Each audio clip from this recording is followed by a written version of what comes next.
My name is Ashley Carter. I was 41 years old, living in Madison, Wisconsin, United States, when my life, ordinary, structured, predictable, was interrupted by something no doctor, pastor, or therapist had ever prepared me for. Before the day I died, my life looked stable, respectable, safe. I worked as a registered nurse at a regional medical center. Ironically, my job was to keep people alive. I monitored heart rates, checked oxygen levels, and reassured families that everything possible was being done. I believed in science, protocols, and procedures. But when it came to God, my faith stayed in a careful, controlled box. I believed in Jesus, at least in theory. I grew up in church. I knew the songs, the verses, the language. But somewhere between adulthood, responsibility, and exhaustion, my faith became distant, polite, quiet. I prayed, but without expectation. I worshiped, but without intimacy. Deep down, I wondered if God still spoke, or if that was something he only did in ancient times. I was married, divorced, and raising my teenage daughter on my own. Life had taught me independence the hard way. Bills had to be paid, meals had to be cooked. Strength wasn't optional, it was survival. At night, after my daughter went to sleep, I often sat alone in the living room, scrolling through my phone, watching the world unravel in real time. Wars, disease, division. Fear everywhere. Something inside me whispered that this wasn't random, that humanity was being warned, that time itself felt compressed, like the world was holding its breath. Sometimes I would close my eyes and think, if Jesus is real the way people say he is, why does he feel so far away?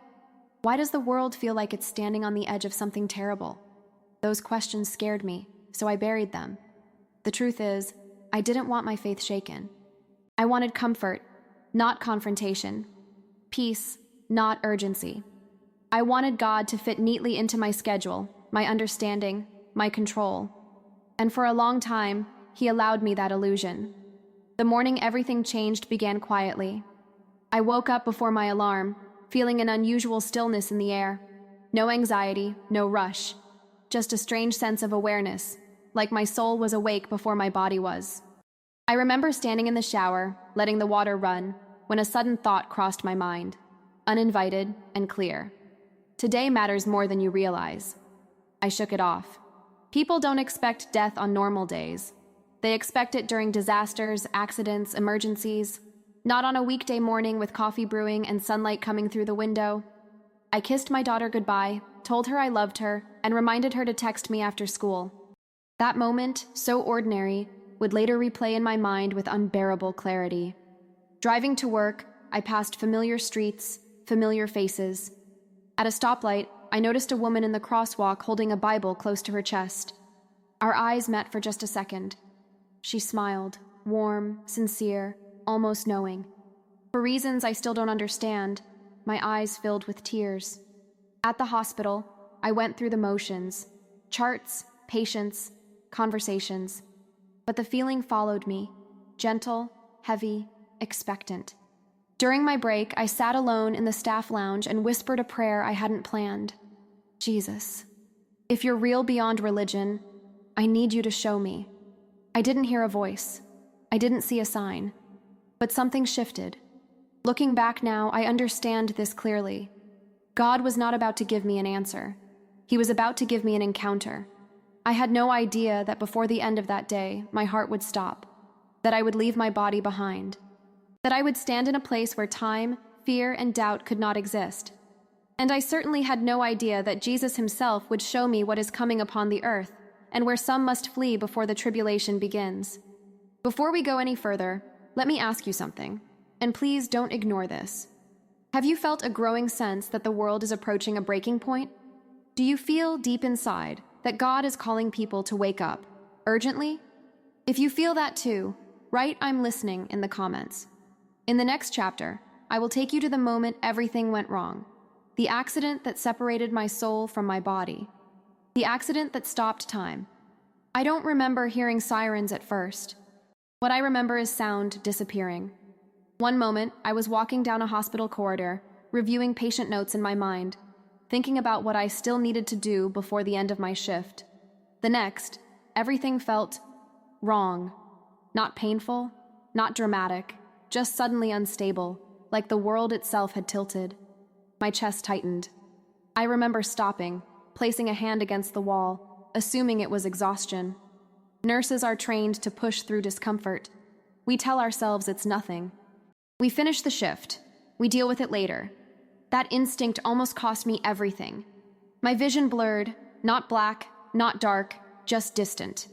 Sounds stretched, as if they were coming from the end of a long tunnel. I heard someone say my name, but it felt delayed, like an echo that arrived too late. Then my legs gave out. I didn't hit the floor the way people imagine. There was no violent impact in my awareness. Instead, there was a strange sense of release. Like my body had finally let go of something it had been holding far too tightly. And then, silence. Not the kind of silence you hear with your ears, the kind you feel everywhere at once. I became aware that I was no longer inside my body before I understood what that meant. There was no panic, no confusion, just a sudden clarity that startled me more than fear ever could. I was above. I could see the corridor, the bright lights, the people rushing toward a body on the floor. My body. It took a moment for that realization to land. That woman, lying still, surrounded by urgency, that was me. Ashley, the nurse, the mother, the woman with unanswered prayers and half-awake faith. Yet somehow, I wasn't her anymore. I felt no pain, no weight, no fear. What I felt was peace so deep it felt alive. Time didn't stop.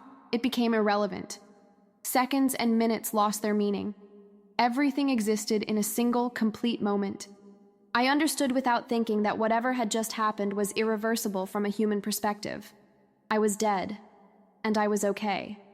More than okay, I felt held. I expected fear. I expected judgment. I expected darkness. None of that came. Instead, a warmth surrounded me. Not heat, but presence. A presence that knew me completely. Every regret, every doubt, every silent prayer I never finished, and loved me anyway. I watched doctors work on my body with focused urgency. I saw fear in their faces, determination in their movements. I wanted to tell them it was all right, that I wasn't suffering, that I had never felt more whole, but I couldn't speak, not because I was silenced, but because words no longer mattered. Then something extraordinary happened. My attention was gently pulled away, not forced, not rushed, just invited, like turning toward a familiar voice calling softly from behind. As I turned, the hospital faded, not abruptly, but respectfully, like a scene concluding its purpose. What replaced it was light, not blinding, not harsh, living. The light didn't just surround me, it recognized me. It felt personal, intentional, aware. And within it was a sense of direction, as if I was being guided somewhere I had always belonged but had forgotten. There was no tunnel the way people describe it, no dramatic passage, just movement without distance. I realized then how limited our understanding of death truly is. We imagine it as an ending, a loss, a collapse. But what I experienced felt more like stepping out of a crowded, noisy room into perfect clarity. And still, this is important, I was aware of the earth. I understood that my life there mattered, that people I loved were still bound by time, fear, and choice. I felt concern for my daughter, not worry, but connection. A knowing that she would be affected by what was happening, even if she didn't yet understand it. That awareness made something else clear. This experience wasn't only for me. There was purpose in it. Before I go on, I want to pause and speak directly to you. If you're watching this and you've ever wondered what happens after the heart stops, if you've ever feared death or avoided thinking about it altogether, if you've ever felt that life is fragile in ways we don't like to admit, you're not wrong. And you're not alone. So many people have written to me saying they feel unprepared spiritually, like they're missing something but don't know where to start. That's why I want to quietly mention something. Not as a promotion, not as a sale, but as a gift. In the first pinned comment, there's a link to a small ebook I put together for those who feel spiritually awake but unsure what to do next. It's meant to be a gentle guide, something you can read privately, at your own pace. No pressure, no noise. If it helps you even a little, then it's done its job. Now, back to what happened. As the light grew closer, I felt a presence approaching, distinct, unmistakable, not abstract, not symbolic, personal.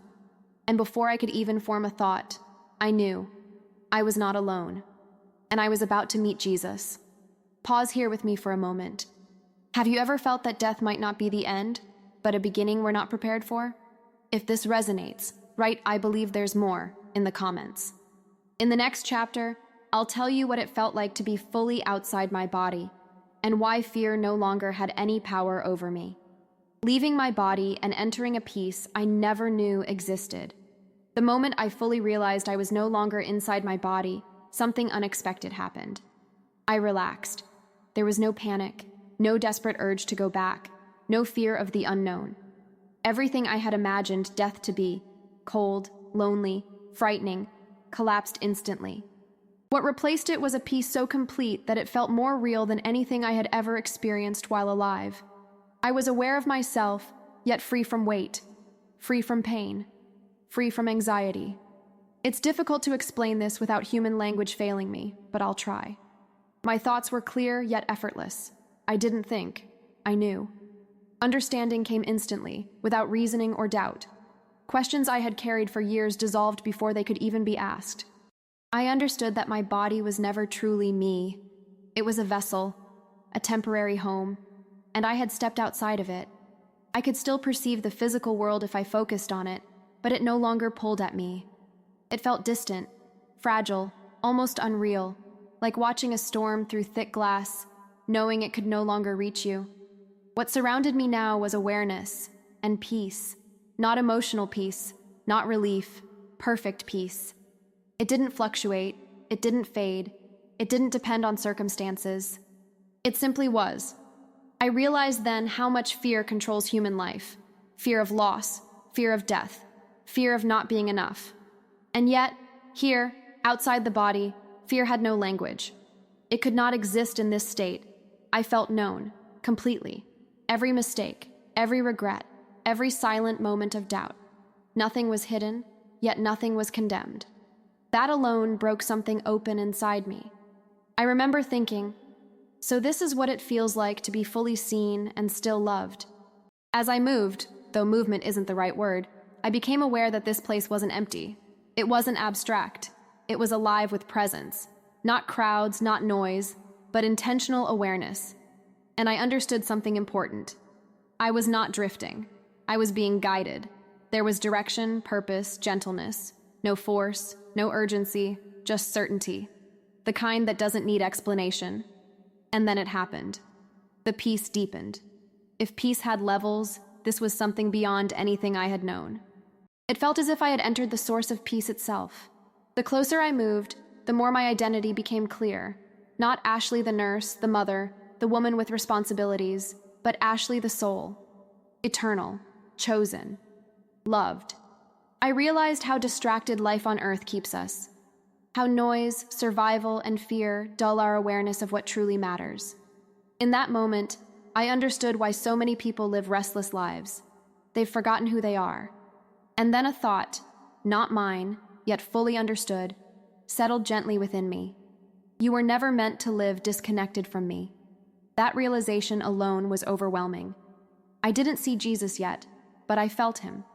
His presence carried authority without intimidation, love without condition, truth without accusation. It felt ancient and immediate at the same time. Before I continue, I want to pause again, because what I'm about to share only matters if your heart is open. Many people who reach out to me say they feel spiritually awake but ungrounded, like they're sensing something real, something urgent, but don't know how to respond without fear or confusion.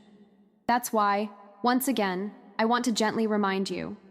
In the first pinned comment, there's a small ebook I created, not to convince anyone, not to pressure belief, but to help those who feel this inner stirring understand what it might mean and how to find peace instead of fear.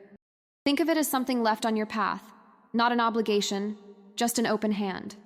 Now, back to what happened. As the presence around me grew stronger, I sensed that I was approaching a moment of encounter. Not symbolic, not imagined, personal. And I knew, without being told, that I was about to come face to face with Jesus himself. not the version shaped by culture or religion, but the living reality. Before I tell you what he said, let me ask you something deeply personal. Have you ever wondered who you would be if fear was completely removed from your life? Do you feel a quiet pull toward something eternal, even if you can't explain it? If that's you, write, "I feel the pull" in the comments. In the next chapter, I will describe the moment I finally saw him and why his eyes changed me forever. When I saw Jesus and everything I believed was redefined, I didn't see him all at once. At first, there was only presence, immense, unmistakable, and alive with authority and love. The light around me seemed to respond to that presence, growing warmer, deeper, more intentional. It wasn't brightness that hurt the eyes. It was clarity that reached the soul. And then, I saw him. Jesus stood before me, not distant, not symbolic, not surrounded by drama. There was no throne, no crowd, no spectacle. Just him, real, aware, focused entirely on me. What struck me first was his eyes. They were not what I expected. They carried depth. Eternity itself seemed to rest within them, but also familiarity, as if he had known me long before I knew myself. When he looked at me, I felt completely exposed and completely safe. Every defense I had ever built collapsed instantly. I fell, not out of fear, but recognition. I understood then why people in Scripture fell to their knees. It wasn't obligation. It wasn't reverence forced by power. It was the natural response of a soul encountering absolute truth and absolute love at the same time. He didn't speak at first. He didn't need to. His presence communicated more than words ever could. I felt his sorrow over the world, not frustration, not anger, but grief mixed with patience. A deep longing for humanity to awaken before it was too late. When he finally spoke, his voice wasn't loud. It wasn't echoing. It was calm, steady, and carried a weight that settled directly into my spirit. "Ashley," he said. Hearing my name from his mouth changed something fundamental inside me. "You have been searching quietly," he continued, "and I have been closer than you realized." There was no accusation in his tone, no disappointment. Just truth, gentle and undeniable. I wanted to apologize, for my doubts, for my distance, for treating faith like a routine instead of a relationship. But before I could form the thought, he answered it. "I know," he said. "Not I forgive you. Not you were wrong, just, I know." That single phrase carried complete understanding. It told me that none of my questions had surprised him. None of my struggles had disqualified me. None of my silence had pushed him away. I realized then how mistaken I had been to think faith was about perfection or certainty. It's about willingness. Jesus showed me moments from my life, not as judgment, but as teaching. Times I ignored gentle nudges. Times I chose comfort over obedience. Times I sensed something was wrong in the world, but looked away because it felt too overwhelming. Each moment came with understanding, not shame. Then his expression changed, not dramatically, but noticeably. The warmth remained, but urgency entered his presence. "What is coming upon the earth," he said, "will shake many. Fear will increase. Confusion will spread. Many will search for safety in the wrong places." As he spoke, I felt the weight of his words, not fear, but seriousness, the kind that demands attention. "This is why you are here," he continued, "not for yourself alone." I sensed that what he was about to reveal was not symbolic, not metaphorical, but literal and urgent. Before he continued, he looked at me again, deeply, personally. "Many will hear," he said, "but few will listen. Many will feel something stirring now, but they will silence it later." That broke my heart, because I understood exactly what he meant. I had been one of them. Before I go further, I want to pause here, for you. If you're listening to this and feeling unsettled, if something in your spirit feels stirred, even uncomfortable, that doesn't mean something is wrong. It may mean you're paying attention. Many people have told me they wish they had something calm and grounded to return to when these thoughts become overwhelming. That's why, again, quietly and without pressure, I've left something in the first pinned comment. It's simply a small ebook meant to help you process these questions with peace instead of fear. No rush, no obligation, just something there if you need it. Now, back to him. Jesus stepped closer, not invading my space, but filling it. And suddenly, I was shown something that took my breath away. Not yet the places, not yet the warnings, but the reason behind them. I saw humanity from a perspective I had never imagined. People moving through life distracted, anxious, chasing safety in systems that could not protect them. I saw how fragile our structures truly are, and how quickly they can fall. This is not meant to frighten, Jesus said. It is meant to prepare. Then he said words I will never forget. Those who listen will be guided. Those who remain awake will not be abandoned. I knew then that what was coming next, the revelation of the 5 places, was not about escape. It was about obedience. Before I could ask anything, he raised his hand gently, and the scene around us began to change. And I understood. The warning was about to become specific. Before we continue, let me ask you something honestly. If Jesus warned you that comfort could become dangerous, would you listen? Are you willing to follow guidance even when it disrupts your plans? If this question unsettles you, write, "I'm willing to listen," in the comments. In the next chapter, I will share the first vision he showed me, and why not everyone will recognize it as a place of refuge. The first place of refuge and the warning most will ignore. The moment Jesus lowered his hand, everything around us shifted. It wasn't abrupt. It felt intentional, like a curtain being drawn back rather than a scene being replaced. The light remained. His presence remained. But suddenly I was aware that I was seeing something beyond human sight. What appeared before me was the earth, not as we see it on maps or from satellites, but alive, moving, fragile. I could sense nations trembling, systems straining under pressure, and people searching desperately for stability while standing on ground that was already cracking beneath them. Fear pulsed through the world like a current. Jesus stood beside me, his gaze fixed, not on borders or governments, but on people, families, individuals, souls. Then he spoke. "The first place many must flee to," he said, "will not look like refuge to the world." As he said this, my attention was drawn to a specific vision. I saw rural regions, quiet, overlooked places far from political centers, far from massive cities, far from dependence on complex systems.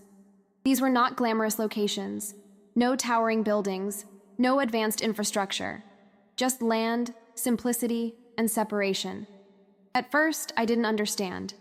"These places," Jesus continued, "will be dismissed as insignificant, but they will offer what cities cannot." As the vision sharpened, I understood what he meant. I saw cities, crowded, dependent, controlled by systems that could shift overnight. I felt the vulnerability of millions relying on supply chains, power grids, digital access, and centralized authority. Then I felt the contrast. The rural places were quieter, not because nothing happened there, but because they were less entangled. People there depended more on land, community, and adaptability. They were not immune to hardship, but they were not trapped by immediacy. Jesus wasn't glorifying isolation. He was emphasizing preparedness and obedience. "Many will wait too long," he said. "They will trust what is familiar instead of what is wise." I felt the weight of that truth, because comfort delays obedience. I saw people sense the need to leave, an inner prompting, a quiet urgency, but dismiss it as fear, imagination, or inconvenience. They waited for confirmation that never came, because the confirmation was already present. "Not everyone is called to the same place," Jesus said, "but many are called to leave where they are." That distinction mattered. This wasn't about geography alone. It was about detachment. Cities represented dependence on fragile systems. The rural places represented flexibility, humility, and readiness. Not safety guaranteed, but space to respond when things began to collapse. Then he showed me something else, something painful. I saw believers, people of faith, arguing, debating, delaying, waiting for consensus, waiting for permission, waiting for certainty. And time slipped through their fingers. They will say, "There is still time," Jesus said softly. But they will not agree on when time has ended. That sentence echoed within me. I realized then that the warning wasn't dramatic. It was subtle. People wouldn't flee because of chaos at first. They would flee because of discernment, or they wouldn't flee at all. The vision shifted again. I saw families who obeyed early, not perfectly, not fearfully, but attentively. They left behind comfort, reputation, convenience. Their lives became simpler, quieter, but not easier. Yet there was peace over them. Not because nothing went wrong, but because they were where they were meant to be. Before I continue to the next place, I want to pause, because this part is deeply personal. Many people watching this feel an inner tension they can't explain. A sense that something in their life needs to change, not later, not someday, but soon. Yet they struggle to tell whether that feeling comes from fear or from wisdom. That's why, once again, gently, I want to remind you about the small ebook linked in the first pinned comment. It wasn't created to predict dates or inspire panic. It was created to help people learn how to discern urgency without fear, to recognize guidance without confusion. If that's something you need right now, consider it a gift waiting quietly for you. Now, back to the vision. Jesus turned to me, and for the first time since the revelation began, I felt something close to sorrow. The hardest part, he said, will not be leaving places. It will be leaving assumptions. I understood instantly. Many will assume God will protect them where they are, regardless of obedience. They will assume faith alone negates preparation. They will assume warnings must be dramatic to be real. But God often whispers before he shouts, and those whispers require attention. The vision faded slowly, but the message remained etched into me. Delay would be costly. Discernment would be essential. Obedience would not be popular. As the image dissolved, Jesus spoke again. This is only the beginning. I knew then there were more places to be shown, each one different, each one challenging in its own way. Before I share the second place, let me ask you something honestly. Have you felt a quiet urge to change something in your life, but kept postponing it? Do you sense that comfort might be keeping you from clarity? If this resonates, write, "I'm paying attention," in the comments. In the next chapter, I'll take you to the second place Jesus showed me, and why many will resist it, even when they know it's right. The second place, where community becomes protection. When the first vision faded, I expected a pause. Instead, Jesus guided my attention again, gently, deliberately, toward something different. If the first place was about where to go, this second place was about who to be with. This refuge, he said, will not be defined by location alone. The scene before me shifted. I saw people, not scattered this time, not isolated, but gathered, small groups, families intertwined with others. Not crowds, not institutions, communities. They didn't all look the same. Some lived in countryside areas, others near small towns, some on the edges of cities they had not fully left.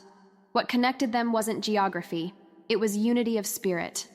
These are not perfect people, Jesus said, but they are attentive. I noticed something immediately. They were not bound by fear. There was concern, yes, awareness, but not panic. They shared resources. They shared responsibilities. They watched over one another, and they listened, not just to news or rumors, but inwardly. I saw how quickly isolation weakened people. Individuals trying to navigate coming pressures alone became overwhelmed, confused, exhausted. But those who remained connected, intentionally, stood stronger, even when circumstances worsened. Many will try to survive alone, Jesus said, but isolation will become dangerous. That struck me deeply. We live in a world that praises independence, strength, self-sufficiency. But what I was being shown was the opposite, interdependence. These communities weren't built overnight. They were formed slowly, through trust, humility, and shared purpose. Some had begun long before any visible crisis. Others formed when people finally responded to an inner prompting to reach out instead of retreat inward. Jesus showed me moments where individuals felt a nudge to reconnect with others, to forgive, to reconcile, to gather, but ignored it because it felt uncomfortable or unnecessary. Later, those same people struggled alone. Community is not optional, he said. It is protection. I understood then that the second place wasn't a map location. It was a relational refuge. Not everyone is called to the same group. Not every group is healthy. Discernment matters. But the pattern was clear. People who stayed spiritually and relationally connected were far more resilient. I saw parents supporting parents, elderly being honored, not discarded, skills being shared, wisdom valued over noise. These communities weren't loud, but they were stable. Then Jesus showed me something painful. I saw churches, some thriving, some divided, some focused on unity and truth, others distracted by politics, image, or control. The difference wasn't belief, it was posture. Those who remained humble, teachable, and attentive became places of refuge.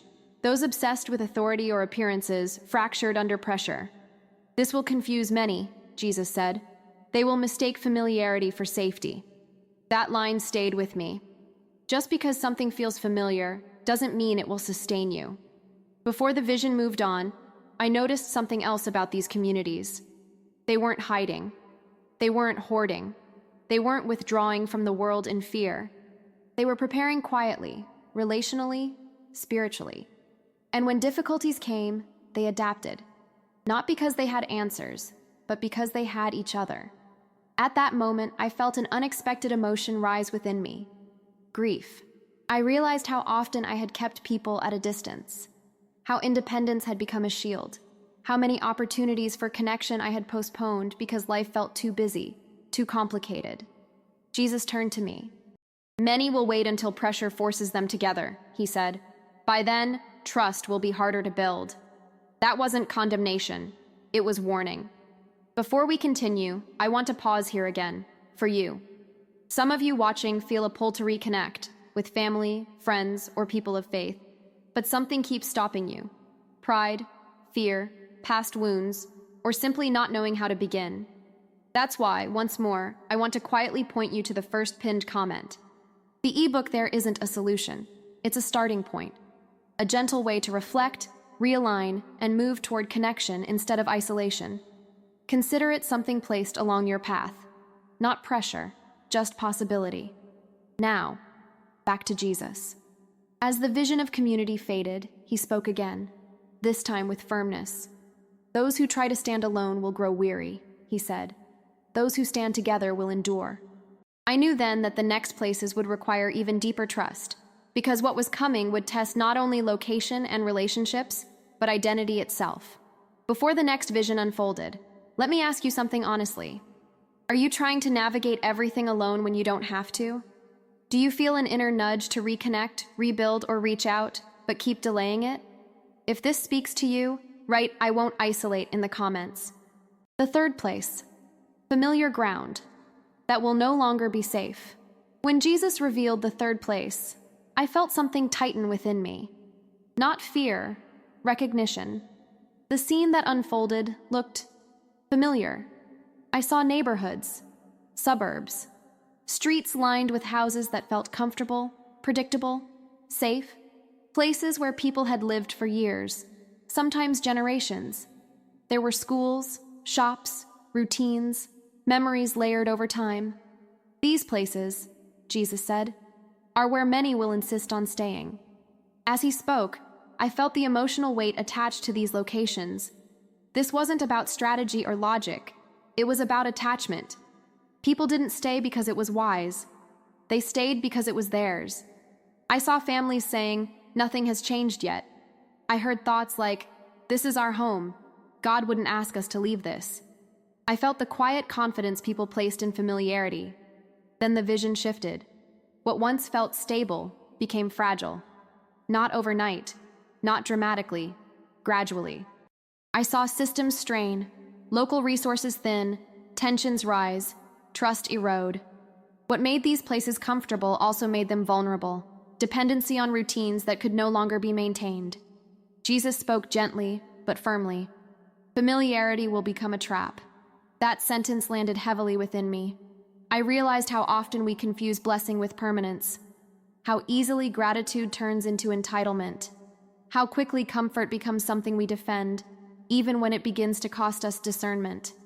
These places are not evil, Jesus said, but they are no longer safe to remain unchanged. That distinction mattered. This wasn't judgment, it was transition. I saw people who sensed it, quietly.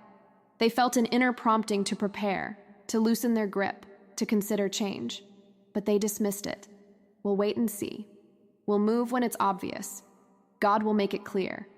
But clarity had already come. It just didn't look dramatic enough. Jesus showed me others, people who recognized the moment and responded early. They didn't all leave immediately.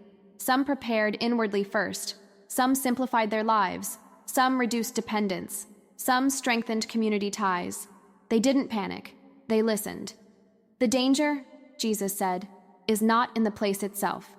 It is in refusing to move when the season has changed. That struck me deeply, because seasons shift whether we acknowledge them or not. The vision became more personal. I saw individuals arguing with God, not angrily but stubbornly. They negotiated. They delayed. They asked for more signs, more certainty, more reassurance. Time passed. Opportunities closed. When pressure finally forced movement, it came with loss that could have been avoided. Jesus didn't say this to frighten me. He said it to clarify something essential. Delayed obedience carries hidden costs. Before the vision faded, he showed me one final contrast. Two families, similar lives, similar faith, similar resources. One responded early, imperfectly, but willingly. The other waited, confident, comfortable, unmoved. When disruption came, one adapted. The other panicked. The difference wasn't intelligence. It was attentiveness. Before we move on, I want to pause here again. For you. Some of you watching feel unsettled about where you are. Not just physically, but spiritually, emotionally, structurally.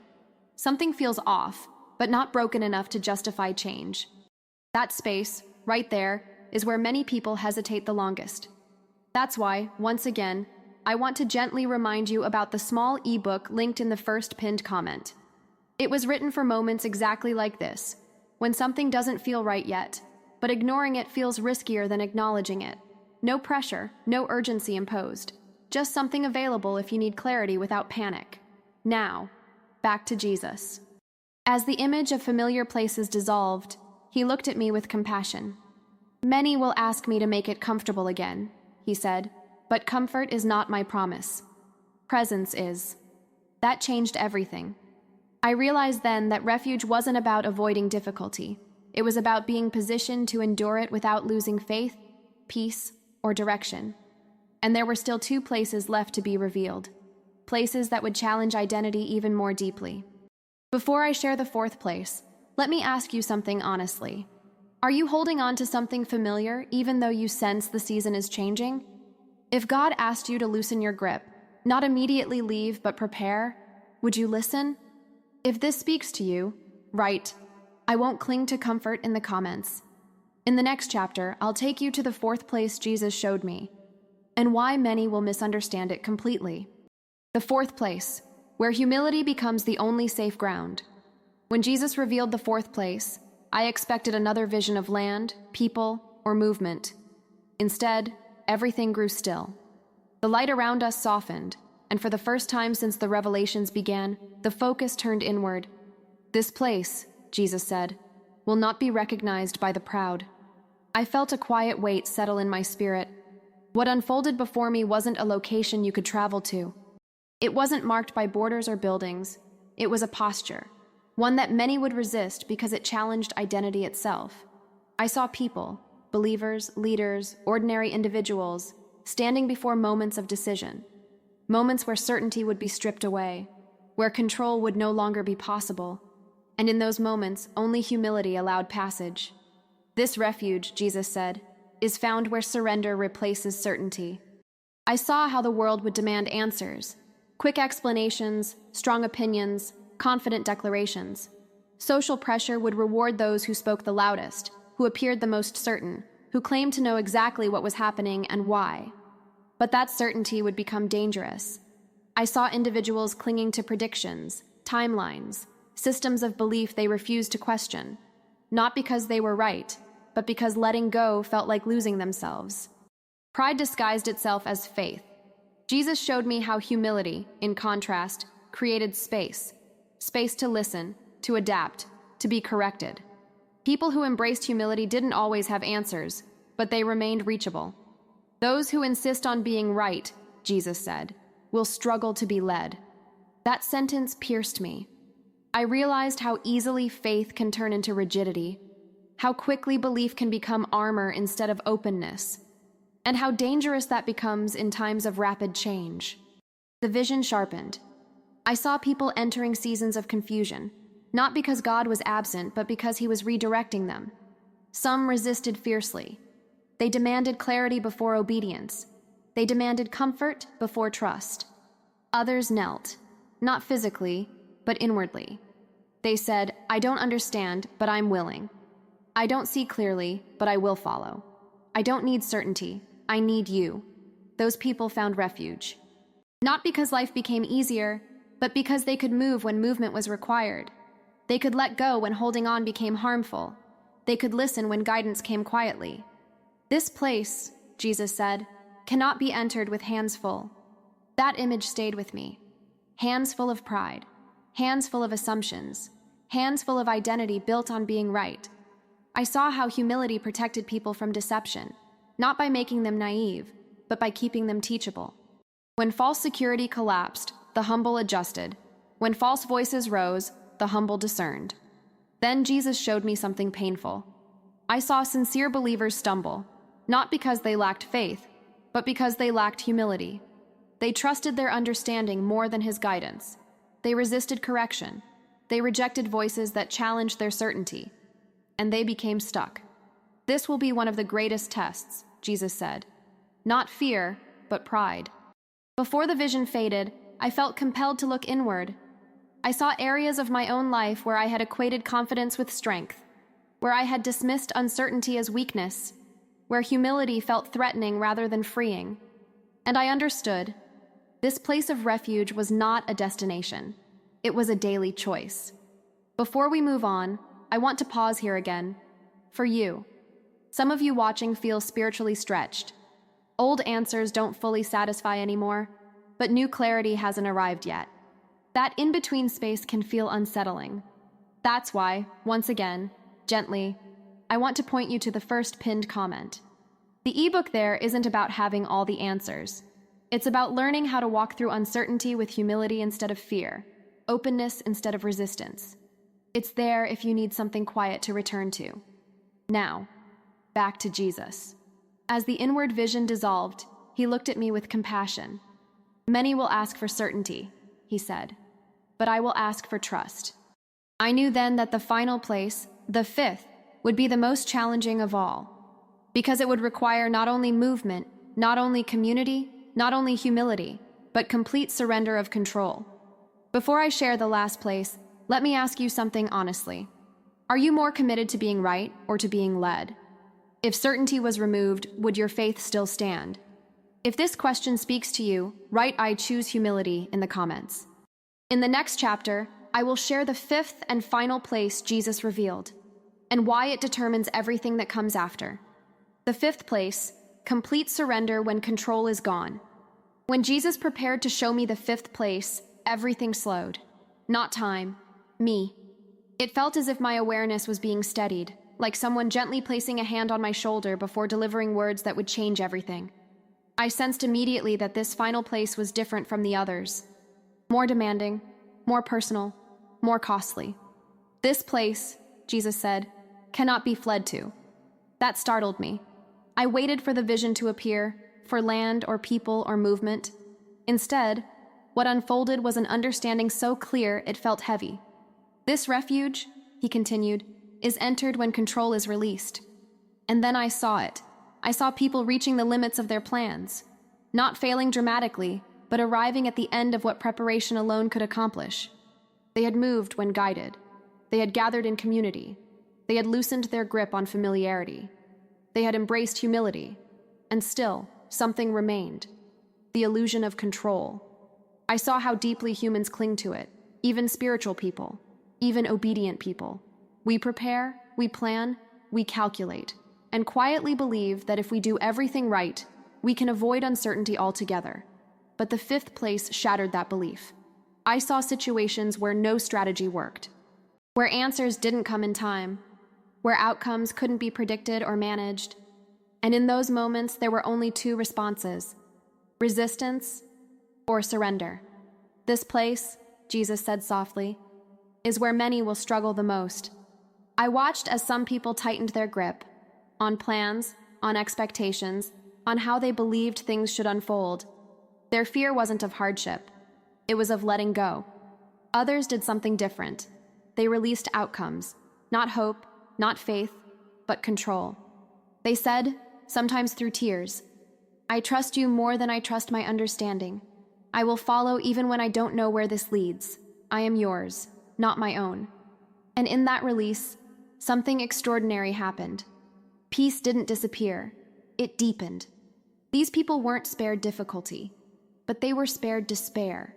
They moved through uncertainty without losing themselves. They could adapt quickly because they weren't anchored to rigid expectations. "This refuge," Jesus said, "is my presence." That sentence settled into me with profound clarity. The final place wasn't a destination. It wasn't a group. It wasn't a posture alone. It was abiding. I realized then how many people search for safety and outcomes, good health, financial stability, predictable systems. But when those falter, faith is tested at its core. Those who had learned surrender didn't collapse. They endured. Jesus showed me how surrender protected people from bitterness, from despair, from the crushing weight of unmet expectations. When plans failed, they didn't interpret it as abandonment. They interpreted it as redirection. "This will separate many," Jesus said. "Not belief from unbelief, but trust from control." That distinction struck me deeply. I saw sincere believers struggle, not because they lacked devotion, but because they could not release control. They prayed for God to bless their plans instead of asking Him to lead. And when their plans collapsed, confusion followed. But those who surrendered early, even imperfectly, found stability even when everything else shook. Before the vision ended, Jesus looked at me with intensity I will never forget. "The greatest refuge," he said, "is not escape. It is obedience without guarantees." Those words burned into me. I understood then that these 5 places weren't steps in a checklist. They were layers of readiness. And the 5th, surrender, determined whether the others would hold. Before we move forward, I want to pause here again. For you. Some of you watching are exhausted.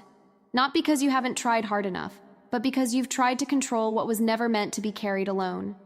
If that's you, I want to gently remind you, again, that in the first pinned comment, there's a small ebook created for moments exactly like this. Not to give you answers, but to help you release the weight you were never meant to carry. Think of it as something offered, not sold.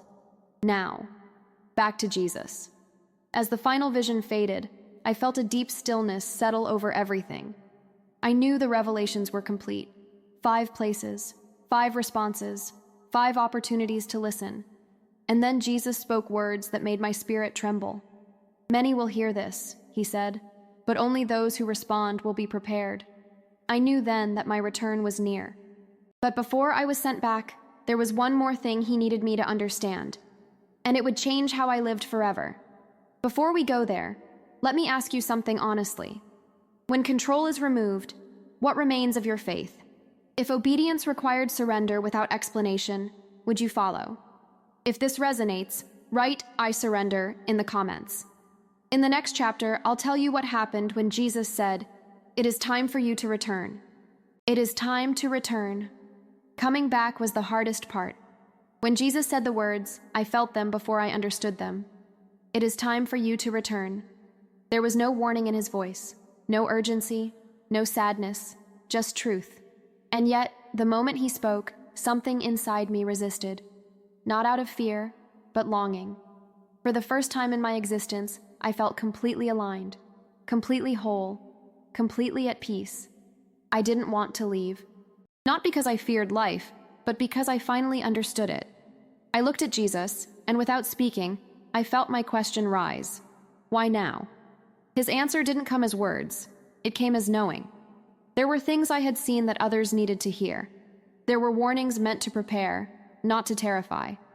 There were people who would listen, if someone spoke plainly, without fear. "You will remember," he said, "and you will speak." Then something changed. The light that had surrounded me, so alive, so gentle, began to feel distant, not gone, just receding. like stepping backward from the warmth of the sun into shadow. I felt weight return, awareness of limitation, of time, of body. The transition wasn't violent, but it was jarring. Imagine breathing freely underwater, then suddenly being pulled back onto land. What once felt natural now felt constricting. I felt heaviness press in. Sound returned, but distorted. Sensation returned, but overwhelming. Pain, not sharp, but dense, settled into my chest and limbs. I realized, with sudden clarity, that I was re-entering my body, and I didn't want to. I felt the narrowness of physical existence again. The slowness, the separation, the noise. After the expansiveness of his presence, the world felt unbearably small. I remember gasping, not for air, but for adjustment. Voices around me sharpened into focus, medical equipment, commands, urgency, someone calling my name repeatedly. Ashley, stay with us. My eyes opened and light stabbed painfully into them. I was back.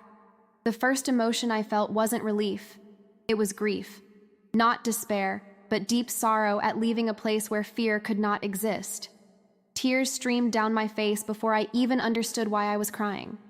Doctors later told me my heart had stopped briefly, that there had been a moment when things looked uncertain, that I was lucky. They used words like fortunate and chance. I used none of them, because I knew. The days that followed were harder than the experience itself. My body recovered slowly, but my mind struggled to reconcile what I had seen with the world I returned to. Simple conversations felt shallow. News felt louder. Fear felt heavier. I felt like someone who had woken from a vivid dream. Except this was the first time reality felt less real than what came before. At night, I lay awake replaying his words. Those who listen will be guided. Those who remain awake will not be abandoned. I knew I couldn't keep this to myself, but I also knew not everyone would receive it. Some would dismiss it. Some would mock it. Some would misinterpret it. Jesus had never told me to convince anyone. He told me to speak. That distinction mattered. I began sharing quietly at first, with close friends, then with others who asked. Not with drama, not with timelines, just truth, spoken gently. And something unexpected happened. People listened. Not everyone, but enough. They didn't ask for proof. They asked for peace, for clarity, for understanding without panic. That's when I realized something important. Many people are already sensing these things. They just don't have language for them. Before we move on, I want to pause here again, for you. If you're watching this and feeling emotionally stirred, not afraid, but awake, that matters. Awareness often comes before understanding. That's why, once more, I want to gently mention the first pinned comment. The ebook there exists for moments like this, when something resonates deeply, but you're not sure what to do with it yet. It's meant to be a quiet companion, not a demand. Now, back to my return. As my strength came back, one thing became clear. I could not go back to living the way I had before. Not distracted, not half awake, not silent. The peace I had felt wasn't meant to stay with me alone. It was meant to move through me. And that meant accepting a mission I never asked for, but could no longer refuse. Before I share what that mission became, let me ask you something honestly. If you were shown truth, not to scare you, but to prepare you, would you share it, even if it cost you comfort? Are you willing to live awake in a world that prefers sleep? If this speaks to you, write "I'm awake" in the comments. In the next chapter, I'll tell you how this experience changed everything, and why staying silent was no longer an option. The cost of speaking and the mission. I couldn't escape. I thought the hardest part would be returning to my body. I was wrong. The hardest part was learning how to live again, in a world that hadn't changed when I had. At first, I tried to be quiet, careful, reasonable. I told myself I would only share when asked, that I wouldn't sound dramatic, that I would keep the experience private, sacred, contained. But the truth has weight, and when you carry something heavy long enough, it begins to press outward. The first time I shared my experience publicly, I spoke slowly, choosing my words with caution. I avoided details. I focused on peace, on love, on hope. Some people listened with tears in their eyes. Others nodded quietly, as if something inside them had finally been named. But not everyone responded that way. Some smiled politely and changed the subject. Some grew uncomfortable. Some warned me to be careful, about sounding extreme, about frightening people, about saying too much. A few were blunt. You're reading too much into it. It was just your brain. People don't like messages like this. They were right about one thing. People don't like messages that interrupt comfort. I struggled with doubt, not about what I experienced, but about whether I should keep speaking. I asked God repeatedly to release me from the responsibility. Let someone else do this. I'm not strong enough. I don't want to be misunderstood. The answer never changed. You were shown this to share it, not to argue, not to convince, not to control outcomes, just to be faithful. The more I spoke, the clearer it became that this message wasn't for everyone, and it wasn't meant to be. Jesus never told me to reach the masses. He told me to reach the listeners. People began reaching out privately, emails, messages, conversations whispered after meetings. They all said some version of the same thing. I feel like something is coming. I don't know how to prepare. I'm awake, but I'm scared. That's when I realized how many people were carrying quiet fear alone. Not panic, just uncertainty. They weren't looking for predictions. They were looking for grounding. That's what changed how I spoke. I stopped focusing on what might happen and began focusing on how to stand, how to live awake without becoming anxious, how to prepare without becoming obsessed, how to trust without surrendering discernment. And something shifted. The resistance didn't disappear, but it stopped mattering. Because obedience isn't measured by approval. It's measured by faithfulness. Before I go further, I want to pause here again. For you. If you've been listening to this series of chapters and feeling a quiet internal conflict, part of you stirred, part of you resistant, that doesn't mean you're doing something wrong. It means you're discerning. That's why, once more, gently and without pressure, I want to mention the first pinned comment. The ebook there was created for people exactly in this space. Awake, thoughtful, uncertain, but unwilling to ignore what they feel. It's not dramatic. It's not extreme. It's meant to help you walk steadily, not fearfully. Now, back to the mission. Over time, I understood something deeply. This wasn't about fleeing in fear. It was about responding in wisdom. The 5 places Jesus showed me weren't instructions for survival alone. They were invitations to transformation, detachment, community, discernment, humility, surrender. Those who embraced these didn't become alarmists. They became anchored. And that anchoring changed how they lived now, not someday. I saw people simplify their lives, heal relationships, let go of distractions, deepen their spiritual awareness. Not because they were afraid of the future, but because they wanted to be ready for whatever came. That readiness looked like peace, not panic. That's when I knew the mission wasn't just to warn, it was to steady, to help people move from anxiety to clarity, from confusion to attentiveness, from comfort-based faith to living trust. There were nights I still questioned everything. Nights when the weight felt heavy and loneliness crept in. But every time I asked for reassurance, I felt the same quiet reminder. You are not responsible for how people respond, only for being faithful to what you were shown. That freed me. And it's why I'm sharing this now, with you. Before we reach the final chapter, let me ask you something honestly. If living awake meant being misunderstood, would you still choose it? Are you willing to respond quietly and faithfully, even without recognition? If this resonates, write, "I will be faithful," in the comments. In the final chapter, I'll share the last thing Jesus impressed on my heart, and why this message matters right now, more than ever. Why this message is for now, and why you are here. There is one final thing I need to tell you.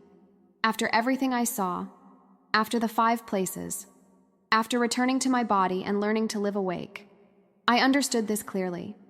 This message is not about the future alone. It is about now. Jesus never gave me dates. He never told me to predict events. He never asked me to frighten people into action. What he impressed on my heart was something far more urgent. Be ready before you are forced to be. Most people believe preparation begins when danger becomes obvious. But what I was shown revealed the opposite. By the time things are obvious, options are fewer, fear is louder, and clarity is harder to find. Readiness begins quietly. It begins with awareness, with humility, with listening instead of dismissing. That's why this message matters now, not because everything will collapse tomorrow, but because awakening is easier before pressure arrives. I was shown that many will look back and say, I felt it. I just didn't act on it. Not because they were evil, not because they lacked faith, but because comfort delayed obedience. If you take nothing else from my story, remember this. Fear is not your guide. Urgency does not mean panic. Preparation does not mean obsession. The people I saw who endured were not the most informed or the most vocal. They were the most attentive. They lived differently now. They held things loosely. They stayed connected. They listened deeply. They surrendered control early. And because of that, when uncertainty came, it did not own them. I don't know why you're watching this. Maybe curiosity, maybe boredom, maybe something inside you whispered, pay attention. I do know this. If you've made it this far, something in you is listening, and that matters. Before we close, I want to speak to you directly, quietly, honestly. If you feel stirred but not afraid, if you feel alert but not anxious, if you feel like this message didn't entertain you but met you, that's not an accident. Many people have asked me, what do I do now? The answer is rarely dramatic. It usually begins with reflection. That's why, one last time, gently, I want to remind you about the first pinned comment. There's a small ebook there, offered as a gift, created for people who feel awake but want to stay grounded. It's not about running or hiding. It's about learning how to live prepared without fear. No pressure, no rush, just something there for you, if you feel drawn to it. And before you go, I want to ask you, truly ask you, which of the 5 places did you feel most strongly? What part of your life do you feel needs attention right now? Are you willing to live awake even if others don't understand? Write your answer in the comments, not for algorithms, for yourself. There is power in naming what you feel. If this message resonated with you, consider subscribing to the channel. Not because of me, but because staying connected to messages that bring clarity instead of fear matters more than ever. The world doesn't need more noise. It needs more discernment. Thank you for listening. Thank you for staying present. And remember, those who remain awake will not be abandoned.